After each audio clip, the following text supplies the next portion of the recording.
गुरु बिन भवनिधि तरय न कोई,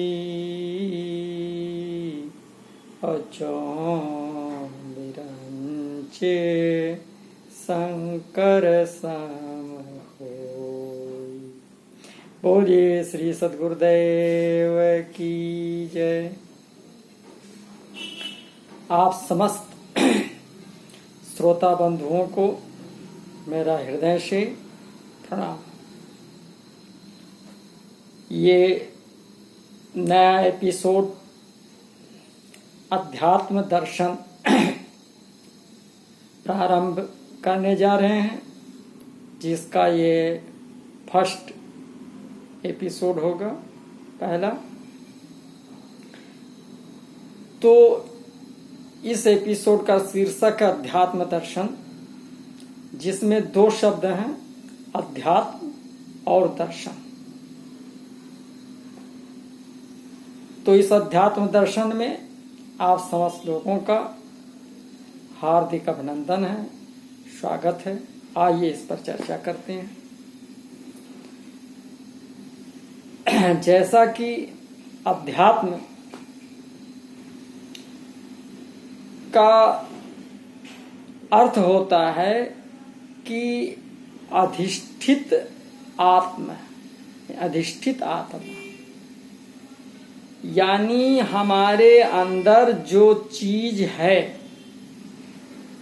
जो एनर्जी हम सब के अंदर है और जिस एनर्जी के द्वारा हम सभी क्रियाशील हैं, उस एनर्जी का ज्ञान होना,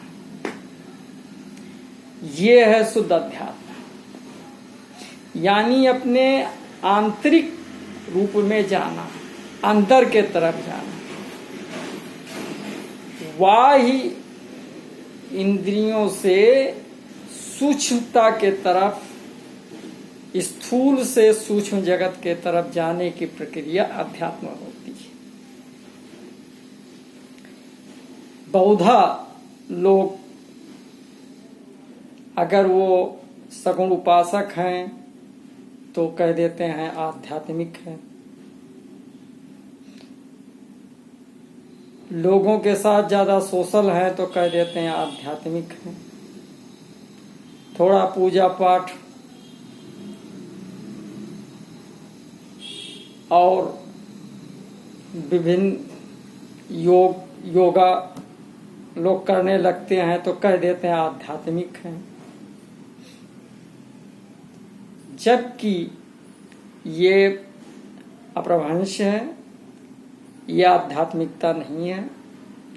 आध्यात्मिकता का मतलब है कि आत्मज्ञान होना। अध्यात्म का मतलब होता है कि अपने अंदर अधिष्ठित आत्मा की पूरी जानकारी हो। वो आत्मा जो हमारे शरीर को ऊर्जावान बनाए हुए है, वो क्या है, कहां से आई है, इस शरीर में कैसे डाली गई है, इस शरीर में किसने डाला है, और हम सब पूरी क्रिया प्रक्रिया जो करते हैं वो किसके आज्ञानुसार करते हैं।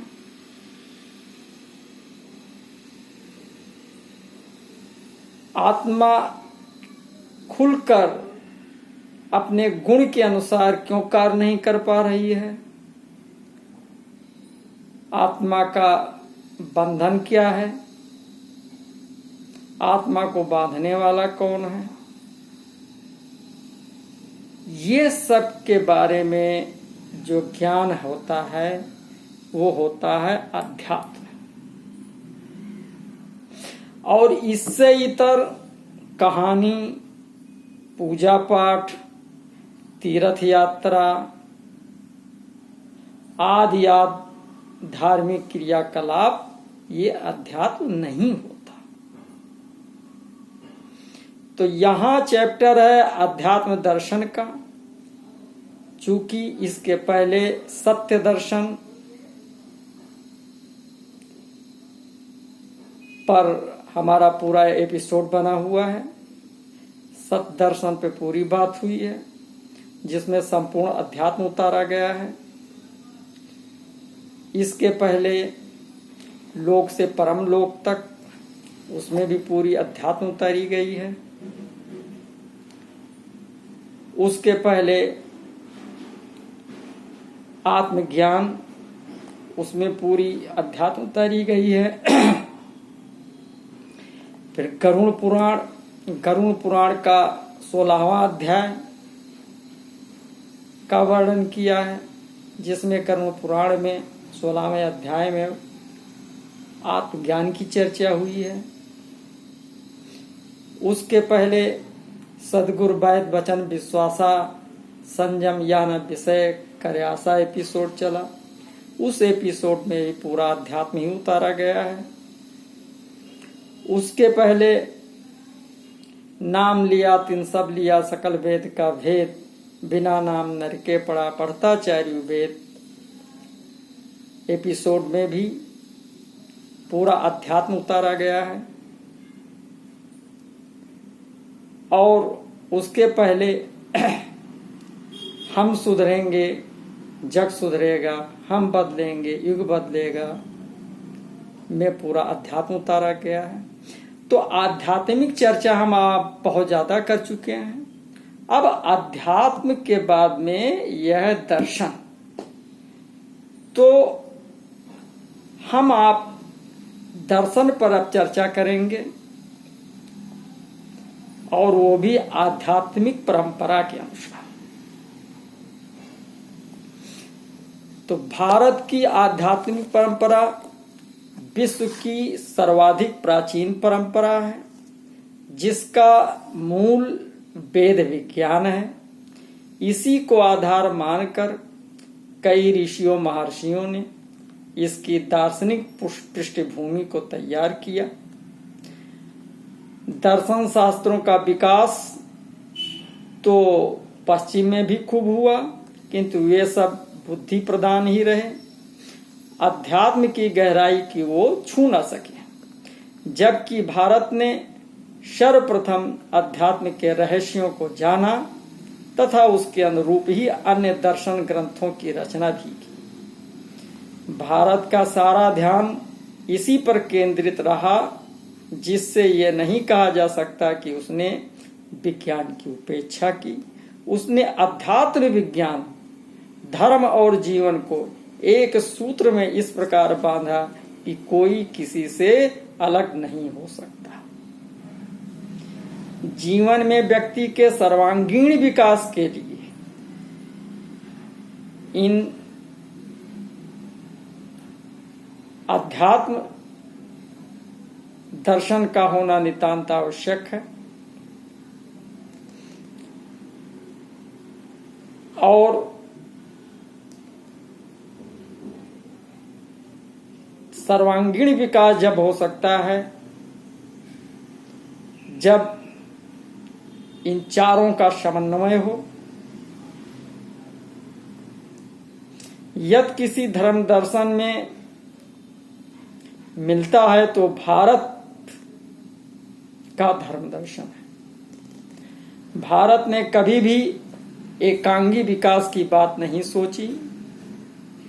जैसे हमारे दो पैर हैं, तो दोनों पैर जब बराबर चलेंगे तब हमारी गति ठीक होगी।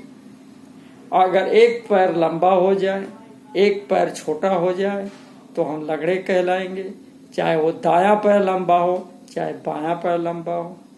इसलिए भारत ने समन्वयात्मक दृष्टिकोण को अपनाया। अध्यात्म और विभिन्न दर्शन को भी लेकर भारत चला है।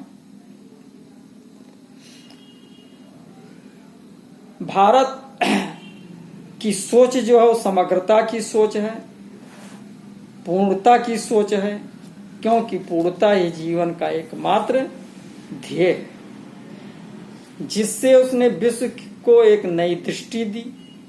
भारत ने जहां अध्यात्म एवं धर्म की ऊंचाइयों को छुआ, वहां उसका विज्ञान के क्षेत्र में पिछड़ना थोड़ा स्वाभाविक था, तथा पश्चिम इस क्षेत्र में वैज्ञानिक क्षेत्र में आगे बढ़ गया तो अध्यात्म क्षेत्र में पंगु रहा। आधुनिक समय में विज्ञान में भी भारत अग्रणी भूमिका निभा रहा है, तथा साथ ही साथ भारत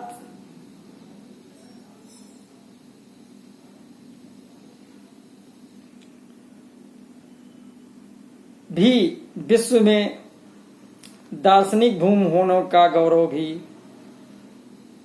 प्राप्त हो रहा है। तो आज विश्व में भारत अग्रणी भूमिका निभा रहा है। इसका कारण है यहाँ विचारों की स्वतंत्रता सदा से रही है, तथा यहाँ दार्शनिकों चिंतकों का सदा से ही सम्मान प्राप्त होता रहा। चारवाक को ऋषि मानना, भगवान बुद्ध को भगवान की उपाधि देना, अवतार मानना, स्वीकार करना भारत की ही परंपरा है। विभिन्न मतावलंबियों को भी यहाँ सम्मान दिया जाता रहा है, चाहे वे महावीर स्वामी हों, मोहम्मद साहब हों, क्राइस्ट जीसस हों। यहाँ ना तो किसी को काफिर कहा जाता रहा है और ना किसी को सूली पर चढ़ाया जाता है और ना किसी के हाथ पांव काटे जाते हैं। भारत की सबसे बड़ी विशेषता रही है कि उसने व्यक्ति की अपेक्षा सत्य की ही पूजा की और उसी को प्रतिष्ठा दी, यानी सत्य ही सर्वोपर रहा। उसने व्यक्ति की अपेक्षा ज्ञान को महत्वपूर्ण माना, चाहे वो किसी के भी द्वारा प्रकट हुआ हो।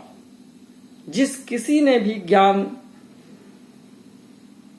की बात की है तो उनको लोगों ने बहुत ही गहराई से लिया है। दुनिया में जिन जिन धर्मों ने ज्ञान की अपेक्षा व्यक्ति को ही महत्व दिया, वे उस व्यक्ति के विचारों तक ही सीमित होकर रह गए। वे चाहे जीसस हों या मोहम्मद साहब हों, जरथुस्त्र हों, महावीर, बुद्ध या अन्य कोई हों, वे इन्हीं के वचनों को प्रामाणिक मानकर उसी से बंधे रह गए तथा अन्य मतों की उपेक्षा करते रहे, जिससे विभिन्न संप्रदायों का जन्म हुआ। ये अन्य मतों का विरोध भी करने लगे, जिससे आज सारी दुनिया इस सांप्रदायिकता की चपेट से परेशान है। इनके दृष्टिकोण में विशालता का भाव रहा, एकत्व की बात वे नहीं कह सके।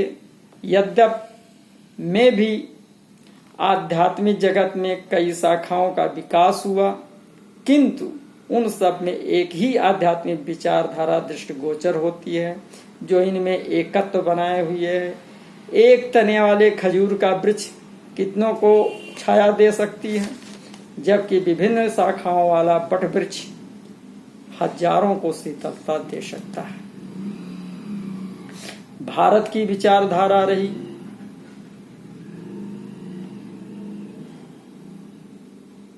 भारत में समस्त ज्ञान एवं विज्ञान का आधार उसका वैदिक वांग्मय है, जिनका ज्ञान भाग उपनिषद है।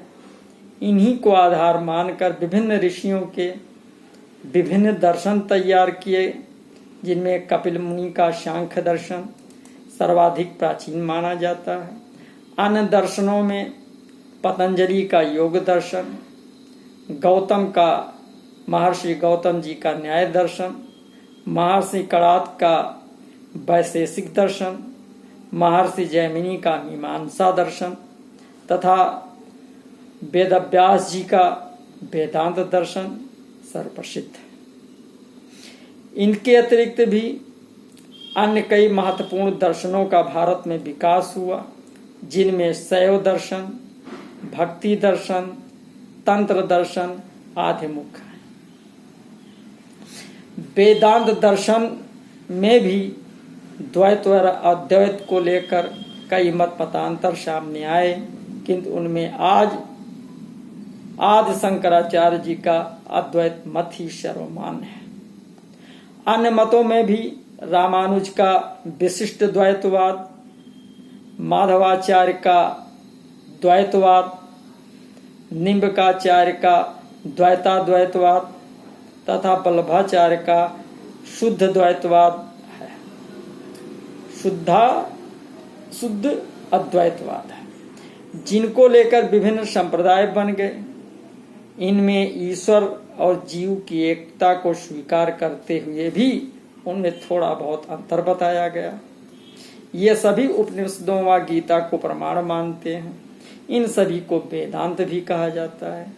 विचारों की स्वतंत्रता के कारण भारत में चार्वाक का दर्शन को भी दर्शन माना गया है, जो केवल भौतिक जगत को ही महत्व देता है, इससे परे किसी का भी अस्तित्व नहीं मानता। परलोक की सत्ता, स्वर्ग, नरक, पुनर्जन्म, ईश्वर आदि के अस्तित्व को स्वीकार नहीं करता, ना मुक्ति और मोक्ष को ही स्वीकार करता है। ये पूर्णतया नास्तिक दर्शन है, किंतु अपने चिंतन की उत्कृष्टता के कारण भारत में इसे ऋषि स्वीकार किया है, इसे काफिर नहीं कहा। चार्वाक की भांति जैन एवं बौद्ध दर्शनों में भी ईश्वर की सत्ता से इनकार किया है, जिससे इनको भी नास्तिक दर्शन कहा जाने लगा। इन्होंने ईश्वर को नहीं मनुष्य को केंद्र बनाया तथा मनुष्य के आचरण व कर्मों के सुधार पर सर्वाधिक जोर दिया। अध्यात्म के गुण रहस्यों को जानने का इन्होंने प्रयत्न ही नहीं किया।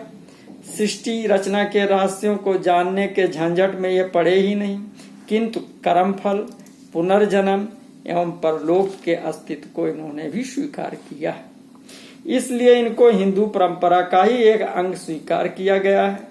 थोड़े से विचार भेद के कारण ये हिंदू धर्म से कोई भिन्न धर्म नहीं हो जाता। गीता दर्शन इन सभी भारतीय दर्शनों का एकमात्र समन्वयात्मक दर्शन है, जिसका आधार भी उपनिषद ही है, जो सर्वत्र मान्य है।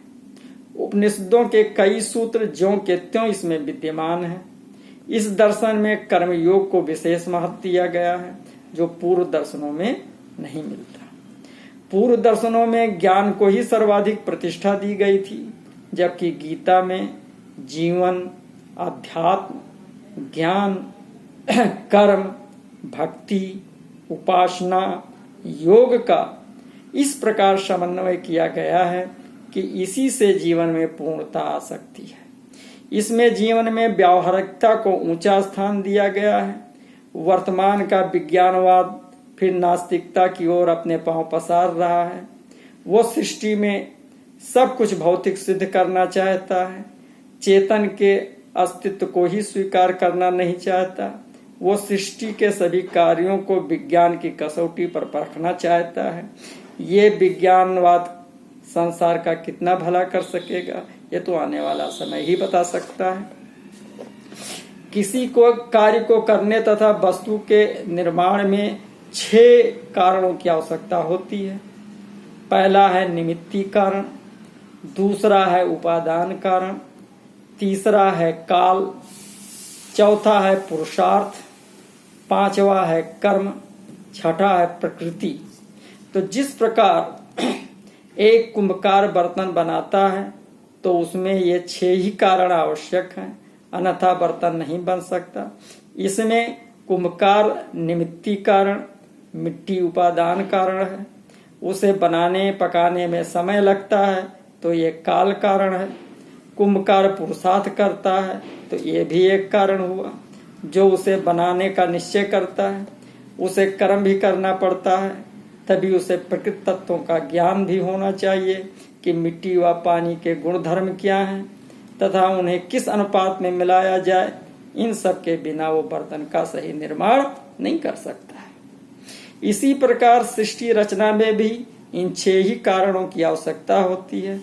कोई भी ईश्वर अपनी इच्छा भाव से 6 दिन में सृष्टि की रचना नहीं कर सकता। इसकी रचना की एक लंबी प्रक्रिया है, जिससे गुजर कर यह वर्तमान स्वरूप में आई है। इन 6 कारणों में एक भी कारण की अनुपस्थिति होने पर इतनी व्यवस्थित सृष्टि की रचना नहीं हो सकती है। इन 6 ही कारणों की 6 विभिन्न दर्शनों में व्याख्या की गई है। इसीलिए ये 6 ही दर्शनों को अलग अलग न मानकर सम्मिलित रूप से सृष्टि रचना के कारण रूप से मानना चाहिए। इन 6 दर्शनों में सृष्टि का निमित्त कारण एकमात्र ब्रह्म है। इसकी व्याख्या वेदव्यास जी ने वेदांत दर्शन में की है। इसका दूसरा उपादान कारण है परमाणु, जिसकी व्याख्या महर्षि कणाद ने अपने वैशेषिक दर्शन में की है। तीसरा कारण काल है, जिसकी व्याख्या महर्षि गौतम ने अपने न्याय दर्शन में की है। चौथा कारण पुरुषार्थ है, जिसकी व्याख्या महर्षि पतंजलि ने योग दर्शन में की है। पांचवा कारण कर्म है, जिसकी व्याख्या महर्षि जैमिनी ने मीमांसा दर्शन में की है। तथा छठा कारण प्रकृति है, जिसके अनुक्रम की व्याख्या महर्षि कपिल जी ने अपने सांख्य दर्शन में की है। तो इस प्रकार ये 6 ही कारण भिन्न भिन्न रूप से कार्य नहीं करते, बल्कि सभी मिलकर ही सृष्टि रचना का कार्य करते हैं। ये सभी एक ही ब्रह्म शक्ति के अधीन कार्य करते हैं। इस प्रकार इन कार्यों में एकत्व है। वो ब्रह्म ही इन सबका अधिष्ठाता है, वो सभी कारणों का कारण है। यही वेदांत का अद्वैत दर्शन है, जिसका आदि शंकराचार्य जी ने विभिन्न प्रमाणों तथा तर्कों से सिद्ध करके अद्वैत मत को पुनः प्रतिष्ठा दी है। अतः इन दर्शनों की भिन्नता का जो भ्रम है वो दूर हो जाना चाहिए। एक हाथी के 6 अंगों को भिन्न भिन्न मानने से पूर्ण हाथी का ज्ञान नहीं हो सकता, उसे समग्र रूप से देखना होगा, अन्यथा भ्रांति बनी ही रहेगी। दर्शन कहते हैं देखने को। ये शब्द देवाद महान सत्ताओं के देखने में विशिष्ट हो गया है, जैसे चंद्र दर्शन, देव दर्शन आदि। किंतु दर्शन सदा मूर्त पदार्थों का ही नहीं होता है, वरन अमूर्त पदार्थों का भी होता है। उपनिषदों में आत्मा को भी दर्शन का विषय माना है। आत्मा व अरे द्रष्टव्यम श्रोतव्य मंतव्यो निध्यासितव्य। दर्शन द्वारा परम द्वैत दैवत ब्रह्म स्वरूप सत्य के दर्शन किए जाते हैं। ये दर्शन भिन्न भिन्न झरोखों में से प्राप्त करने के कारण पूर्ण नहीं हो सकता, किन देवताओं की झांकी का सा महत्व रखता है। यही दर्शन शब्द की सार्थकता है और यही भारतीय दृष्टिकोण को अन्य देशों के दृष्टिकोण से पृथक कर देता है। अंग्रेजी में भी दर्शन का पर्यायवाची फिलॉसफी है, उसका शाब्दिक अर्थ होता है ज्ञान का प्रेम, इसलिए उनका ही दृष्टिकोण केवल बौद्धिक जिज्ञासा का है। भारतीय मनीषी दर्शन को केवल चिंतन की वस्तु नहीं समझता, वरन साक्षात्कार का विषय मानता है। इसलिए उपनिषदों में आत्मज्ञान के लिए तप और ब्रह्मचर्या साधन बताए गए हैं।